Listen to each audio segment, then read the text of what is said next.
আজকের এই রান্নাটাকে কি নাম দেওয়া যায় সেটা আমি বলবো না, সেটা তোমরাই বলবা। বানিয়েছিলাম তো নুডলস নাকি ম্যাগি নাকি চাউমিন তো আমি জানিই না।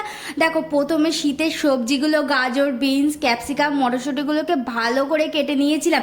তারপরে কড়াইয়ের মধ্যে তেল গরম করে খানিকটা রসুন কুচি দিয়ে, রসুন কুচি যখন একটু ভাজা ভাজা হয়ে যাবে তখন ওই সবজিগুলো দিয়ে, আর হ্যাঁ, একটু কাঁচা লঙ্কাও দিয়েছিলাম আর নুন দিয়ে ভালো করে ভেজে নিয়েছিলাম। তারপরে ওই ভাজাটার মধ্যে খানিকটা তেল দিয়ে দুটো ডিমও দিয়ে দিয়েছিলাম, জানো তো।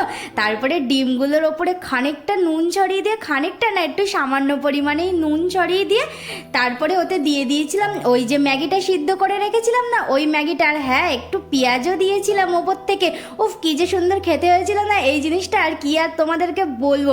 তারপরে দিয়েছিলাম ম্যাগি মশলা, একটু সোয়া সস দিয়ে ভালো করে নেড়ে চেড়ে টমেটো সস, শসা, পেঁয়াজ, কাঁচা লঙ্কা ওপর থেকে ছড়িয়ে দিয়ে, উফ, যা সুন্দর খেতে